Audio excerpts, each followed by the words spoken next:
Hey guys, it's Vision RC, and back today I have the 1S Firefly 2.0 by Flywoo. Now I previously made a PSA about this quad, and I have taken down the video because I have finally figured out the issue, and it's not Flywoo's fault. But this video is now, I have flown about 30 plus packs ever since I got it. I put at least 5 to 10 packs a day on it, and my previous video, which is the main review now, I unboxed it, did 2 flights, and gave you all my opinions. Now that I have more flights on it, I want to give you a more detailed opinion about this quad. Now, one thing I'll note is it's a bit durable. I've done some crashes, but not too many.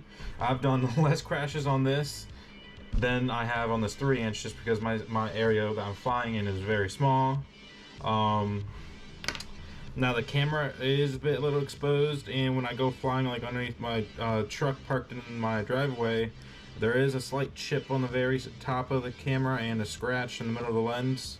Now, I don't really see it in the goggles now, but it's pretty good. All right, these and pretty much like any other, any carbon fiber frame, any other drone that you crash, the edges of these edges of the frame are getting a little roughed up. I was thinking about maybe doing like somehow design. I never designed 3D prints. I at least haven't designed 3D prints for years.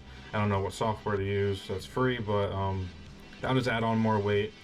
I previously said that I wasn't getting too close to their advertised flight time, and that's because I was just racing around.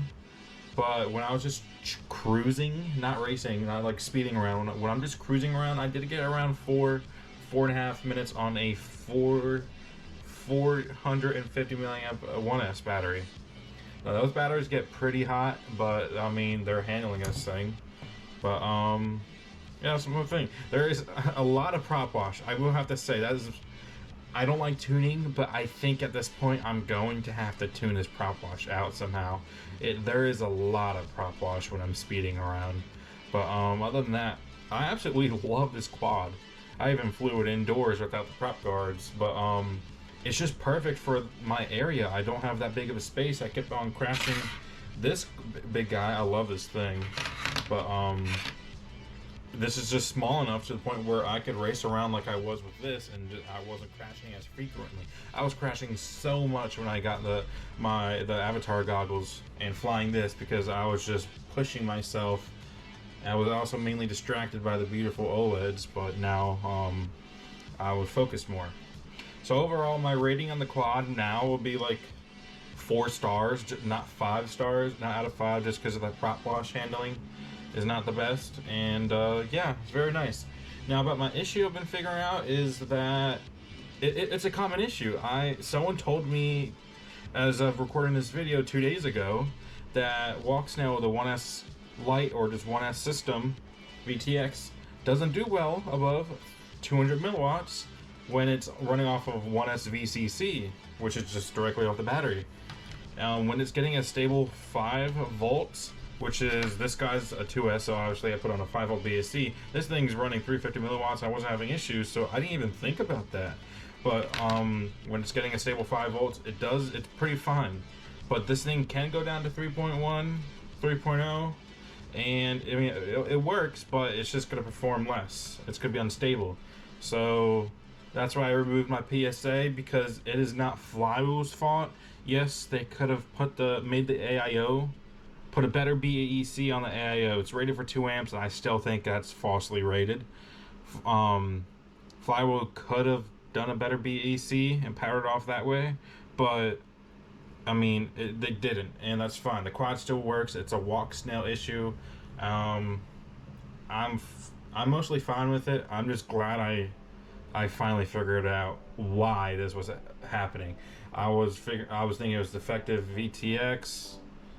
It was the linear antenna and our LCHP antennas on my goggles, and I've been pulling my hair out these last few days figuring out why. And yeah. So I took that video down. That won't be up. And once again, I will recommend this quad. I will post a link in the description if you all want to grab one. It is around like 250 bucks. This is the ELRS version. There's an antenna.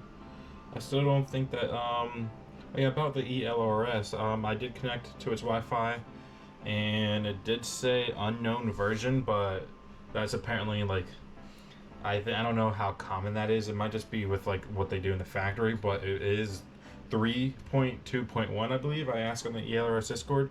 I put in my binding phrase and it worked before I asked around, so it comes with 3.0, and in my previous video I said it comes with 2.0 because that's what it said on the box. It said ELRS 2.